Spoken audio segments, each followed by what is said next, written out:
जी, आज जिस कहानी का मैं पाठ करने जा रहा हूँ वो श्रीमती पद्मा सचदेव की लिखी हुई है, जिसका नाम है मेरा गुल्ला कहाँ है।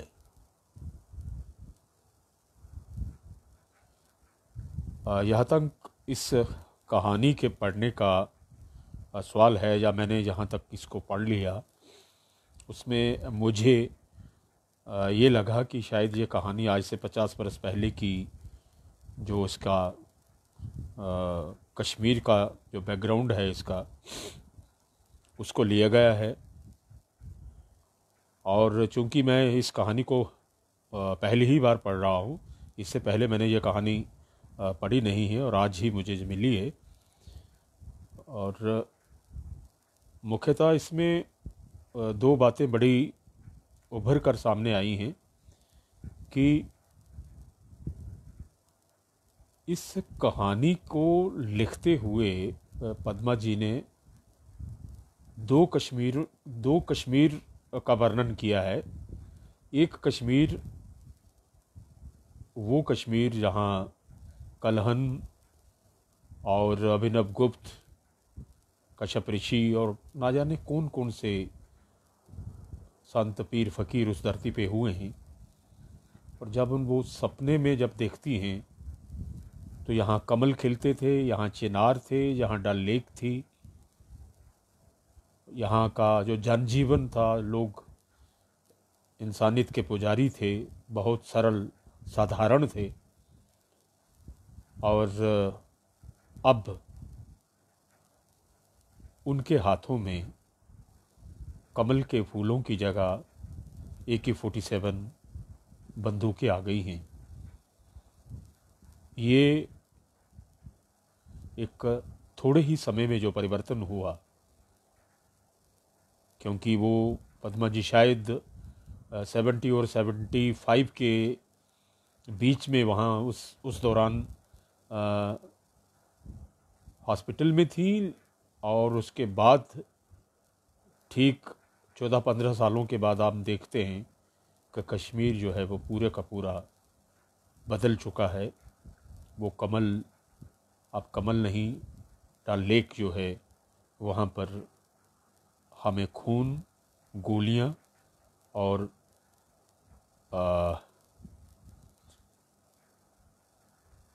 कई सारे जो लोगों का आपस में एक, जिसको आप बोलते हैं कि वो मोहब्बत और प्यार खलूस जो है, वो अब उसमें वह नहीं दिखता है।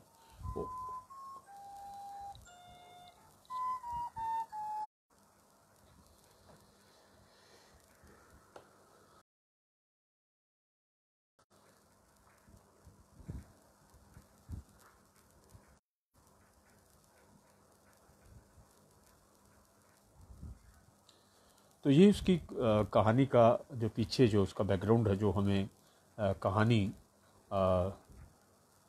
दिखती है कि किस संदर्भ में जो लिखी गई है। बहरहाल आप इसको सुनेंगे तो खुद ही इसका मज़ा लेंगे। और दोनों जो बातें मैंने कही हैं कि एक पहले का कश्मीर और प्रेजेंट कश्मीर, वर्तमान का कश्मीर जो है, उसमें क्या अंतर आ गया है और वहाँ के लोग कैसे थे, क्या थे। मैं शुरू करता हूँ। कहानी का शीर्षक है मेरा गुल्ला कहाँ है। चारों तरफ पहाड़ों से घिरी वादी में डल लेक नगीने की तरह चमक रही थी। डल लेक की छाती पर होले होले एक शिकार आगे बढ़ रहा था। मैं अधलेटी सी हिमालय की बयार को अपने चेहरे पर महसूस कर रही थी। बीर बहूटी की तरह धीरे धीरे मस्त बयार मेरे चेहरे पर रेंग रही थी। इसका कोई रंग ना था, इसे मैं आंखें बंद करके ही महसूसना चाहती थी। शिकारे के चप्पू गुल्ला के हाथ में थे। शिकारा हाउस बोटों की कतार से ज़रा सा आगे बढ़ा। पीछे लातीता, खुशामदीद, बहशत कई हाउस बोट बुजुर्गों की तरह सिर जोड़े बैठे थे। शिकारा चल रहा था। चप्पू की हल्की सी आवाज़ की लयात्मकता माहौल में रस घोल रही थी। लहरें जैसे लहरा दे रही थीं। सृष्टि हैरान सी खड़ी की खड़ी रहकर डल लेक में अपना चेहरा देख रही थी। अचानक गुल्ला के हाथ रुक गए। चप्पू चलना बंद हुआ तो संगीत रुक गया। मैंने जरा सी आंख की कोर खोली। सामने कमलों का फैलाव था। दूर तक फैले कमल, कमल ही कमल अपनी डंडियों पर इठलाते, बल खाते, शर्माते कमल झूम रहे थे। आसपास छोटे ढोंगों में बैठे बच्चों के हाथों में भी कमल थे। एक 8-9 बरस की नंग दड़ंग लड़की अपने ढोंगे से धड़ाम से जल में कूदी। पारदर्शी पानी के नीचे ढल की घास इठला रही थी। निरंतर नहाती घास के पत्ते बेहद चिकने और फिसलवा हो रहे थे। इस पानी में लड़की की देह एक मछली की तरह उलटती पलटती ऊपर को आई। उसने सिर बाहर निकालकर झटका और झटक कर आंखें खोली। उसके हाथ में लाल गुलाब था। दूर 4 चिनारी के चारों चिनार एक दूसरे की तरफ पीठ करके खड़े मनुष्य हो गए। उनके हाथों में भी एक एक लाल कमल था। लड़की ने हाँफते हुए मुझसे पूछा, लाल कमल लोगी? मैंने आंखें मीचे मीचे ही कहा, नहीं। उसने कहा, लो, लेना ही पड़ेगा। हर बरस तुम यहां आकर मुझसे कमल लेती हो, अब क्यों नहीं लोगी? ये कमल तुम्हें लेना ही पड़ेगा। मैं हिमालय की गोद में झूलती रही थी। उसकी उदंडता पर अचरज से चौंक कर मैंने आंखें खोली और गुल्ला की तरफ देखा। उसके हाथों में चप्पू तस्वीर हो रहे थे। उसके दोनों हाथों में भी लाल कमल थे। मैंने ध्यान से देखा, उनमें से खून बह रहा था। गुल्ला के चेहरे पर दहशत थी। अचानक लड़की की आवाज गूंजी, ले लो, ये कमल ले लो, 1 रुपया ही दे देना। अब मैंने लड़की को देखा। वह पानी में खड़ी थी। ढल का पानी जम गया था। वह शीशे की तरह चमक रहा था। आसमान बेरंग बेनूर था। ढल के जमे हुए पानी की चमक आंखों को चुभने लगी। मैंने देखा, लड़की जमे हुए पानी में अड़ोल खड़ी थी। उसके हाथों में लाल कमल थे। उनमें से खून चू रहा था। टप टप टप। जमी हुई झील पर खून की परतें दर परतें थी। कमल की आंखों में उतरा हुआ खून बह रहा था। लड़की की आवाज फिर गूंजी, लो ना, कमल नहीं लोगी? देखो, इस बार ढल में सिर्फ लाल कमल खिले हैं, पीले या सफेद कमल नहीं खिले। अब यहां कभी भी पीले या सफेद कमल ना होंगे, सिर्फ लाल ही कमल होंगे। लो, लो तो ना। मैंने अब पूरी आंखें खोल दी। कमल के खून फूल से खून की बूंद ऐसे झरती जैसे समुद्र पर डूबते हुए सूरज की लाली की एक बूंद। लड़की एकदम बड़ी हो गई थी। वह अभी भी निर्वस्त्र थी। उसके बदन पर पानी की जगह खून की बूंदें थी। उसके हाथों में कमल के फूल थे। उनसे गिरती लहू की बूंदें जमी हुई ढल पर गिरती व फैलकर गोल हो जाती। मैंने लड़की को देखा, वह मुस्कुराई। उस हंसी में दहशत का दरिया पार कर लेने वाली पीड़ा थी। मुझे लगा ये लालधिद की तरह हंस रही है, जैसे लालधिद की सास उसे पत्थर नीचे रखकर ऊपर चावल परोसकर देती थी ताकि वो ज्यादा लगे, और लालधिद मुस्कुराती थी। वैसे ही वह लड़की हंस रही थी। उसे देखकर मुझे डर लगा। मैंने गुल्ला की तरफ देखा। वह वहां ना था। मेरा शिकारा बिना मलाह के डोल रहा था। चप्पू ढल पर नूचे हुए पंखों की तरह पड़े थे। मैंने जोर से पूछा, गुल्ला, गुल्ला तुम कहां हो? कहां है मेरा गुल्ला? गुल्ला तुम कहां हो गुल्ला तुम? मैं हिचकियां लेकर रो रही थी। मेरी जाग खुल गई। मैं अपने घर में अपने सोने वाले कमरे में थी। थोड़ी देर तक मुझे समझ न आई कि मैं कहां हूं। मैंने आंखें फाड़ फाड़ कर चारों ओर देखा। मैं लाल कमल के खून के आंसू रोते फूलों का नजारा बुला देना चाहती थी। अपनी आवाज सुनना चाहती थी। मेरी आवाज भीतर, कहीं बहुत भीतर, मेरी रूह की बावड़ी से नीचे, बहुत नीचे थी। मैंने कोशिश करके कहा, मैं कहां हूं? मैं घर में थी, अपने बिस्तर पर थी, पर मेरा गुल्ला कहां गया? मैंने फिर चारों ओर देखा और रोकर कहा, मेरा गुल्ला कहां है? मेरा गुल्ला कहां है? मैंने अपनी आवाज सुनकर लौटने की कोशिश की। टेलीफोन पर ऐसे ही कोई काल्पनिक नंबर डायल किया। मैं बज रहा था। सामने घड़ी में सुबह के 4 बजे थे। घड़ी टिक टिक कर रही थी। ओह, उफ। तो यह स्वप्न था, पर कितना सत्य, कितना मुखर, कितना उजाला। इस भयानक सत्य ने फिर यह सवाल मेरे सामने आ रखा, कहाँ है मेरा गुल्ला? ये गुल्ला किसी किस्से का हीरो नहीं, किसी अफसाने का किरदार नहीं, किसी कहानी का राजकुमार नहीं। ये सचमुच का गुल्ला था। ये सचमुच का गुल्ला है, मेरा अपना गुल्ला, मेरा गुलाम मोहम्मद। हर वक्त हंसता था, ड्यूटी पर आता था तो भी खुश रहता, जाने लगता तो भी खुश रहता। उसकी उन दिनों नई नई शादी हुई थी। सारा दिन शर्माया सा रहता था। मैं उसकी बीवी के बारे में पूछती तो शर्मा कर भाग जाता और हंसने लगता। इस बात को 32 या 33 वर्ष हो गए। मैं अस्पताल में दाखिल थी। वह वहां वार्ड में मेरा खिदमतगार था। शुरू के दिनों में जब मैं बीमार थी, तब का गुल्ला तो बहुत याद नहीं, लेकिन होश में आने के बाद गुल्ला याद है। उसका घर निशात बाग के पास था। उसका बाप दूध बेचता था। उनकी अपनी गाय भैंसें थी। गुल्ला बाड़ में आकर पूछता, तुझे क्या खबर, क्या खबर? वह मेरा हाल हमेशा कश्मीरी में ही पूछता। मैं मुस्कुराकर कहती, अरे ठीक हूं गुल्ला। वह खुश हो जाता। एक दिन पूछने लगा, अरे मुझे यह बताओ कि आप गाय को मां क्यों कहते हो? मैंने कहा,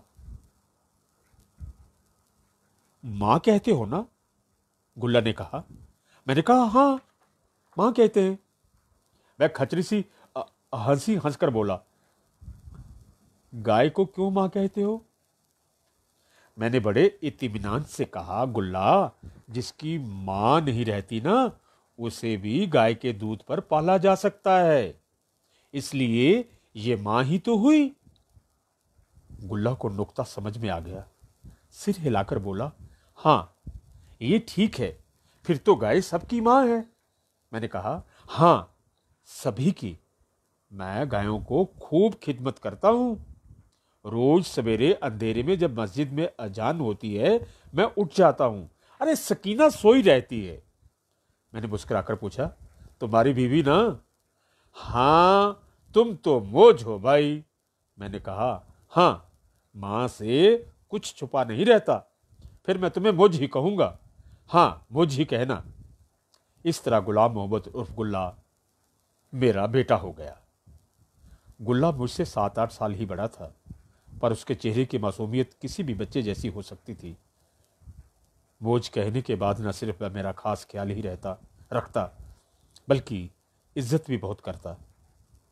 वह पहाड़ियों पर गायों को चरने छोड़ जाता तो वहां से कोई अलब्बे फूल, कोई पत्ता मेरे लिए जरूर लाता।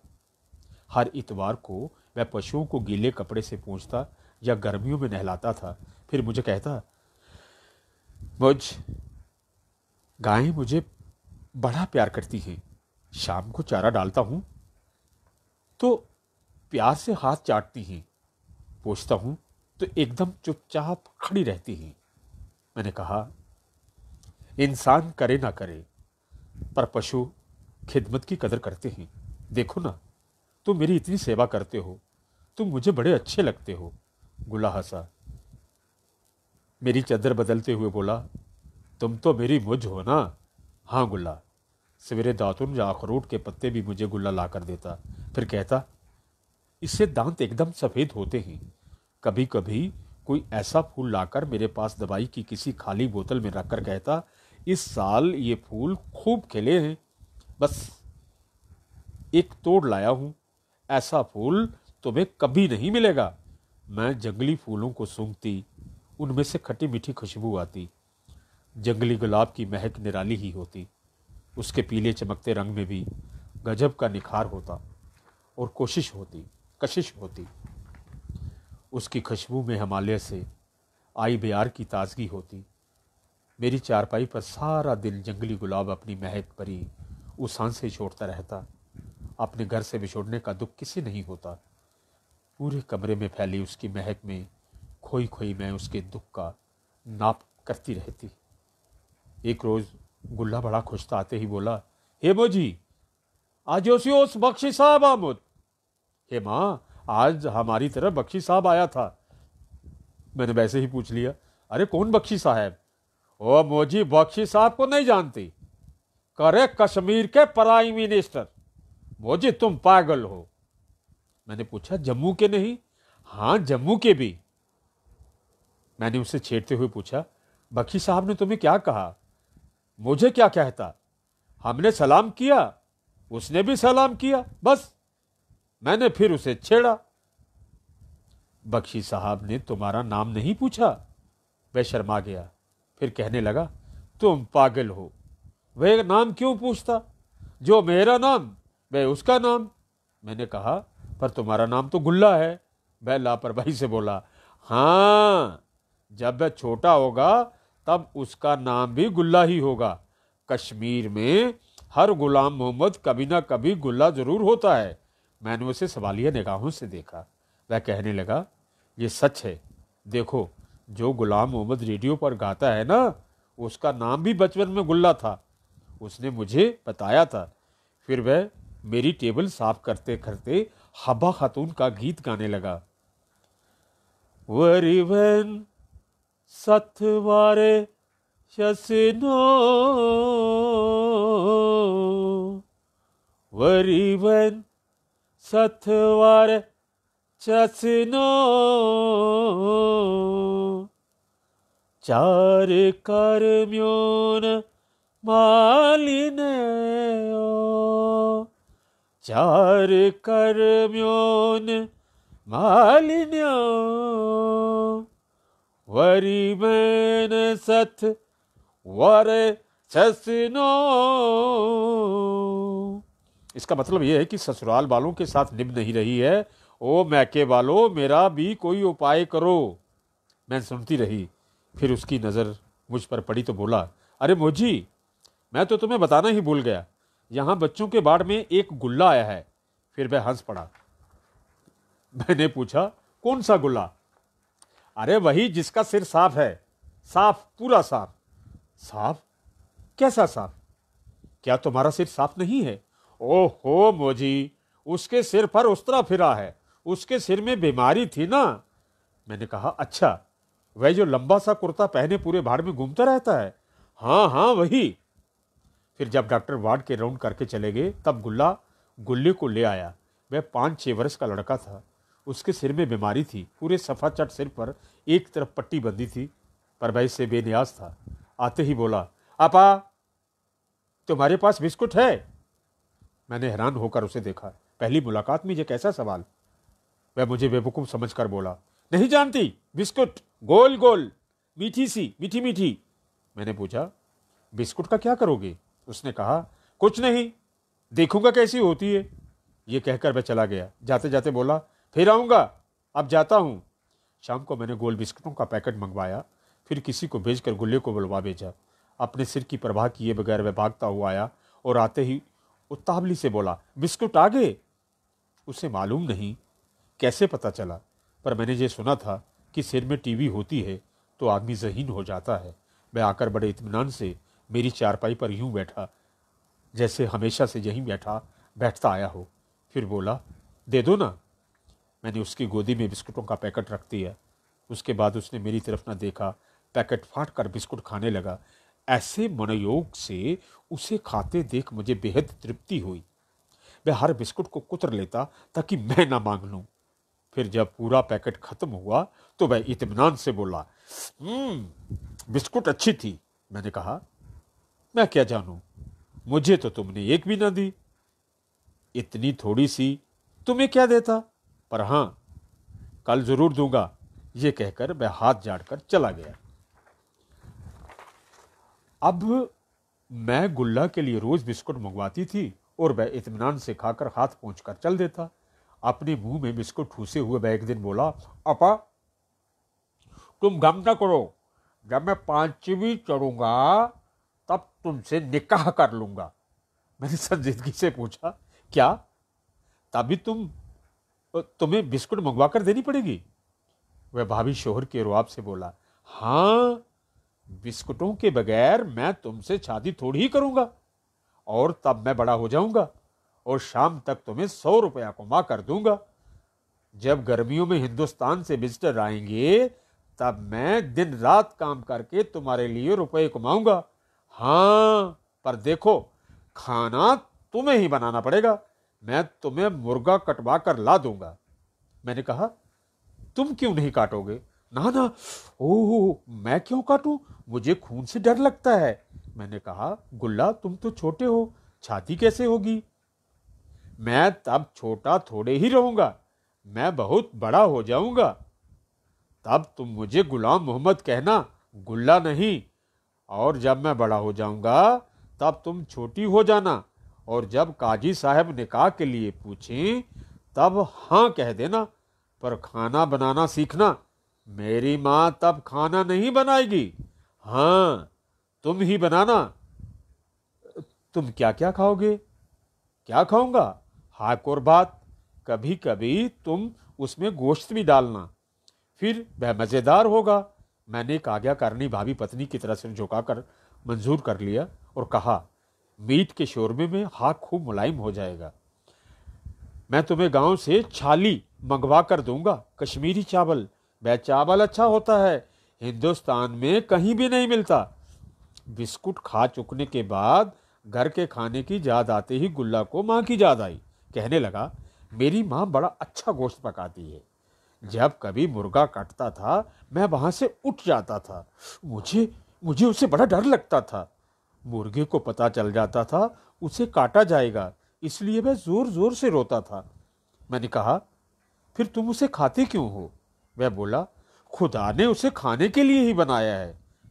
मैंने उसके सिर पर स्नेह से हाथ फेरा, फिर पूछा, गुल्ला, खुदा ने मुझे और तुम्हें बीमार क्यों कर दिया?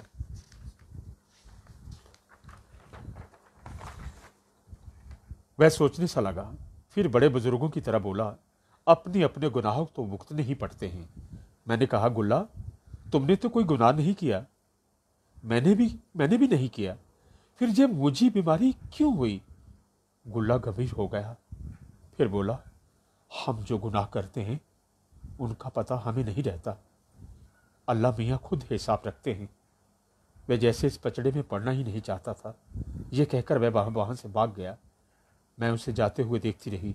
फिर एक दिन मुंह में बिस्कुट भरकर उसने कहा था, आपा, मेरे गुनाह खत्म हो गए हैं, मैं ठीक हो गया हूँ। आज बड़े साहब ने आकर कहा, गांव से किसी को बुला लो, मुझे आकर ले जाएगा।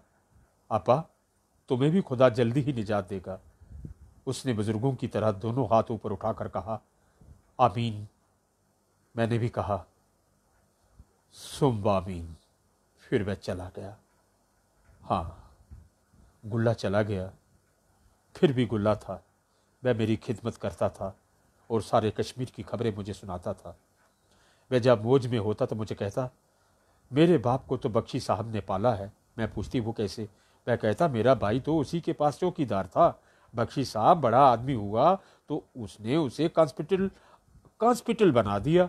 बख्शी साहब ने ही उसका बाप है। मैं उसकी इस इबादत पर हैरान रह जाती।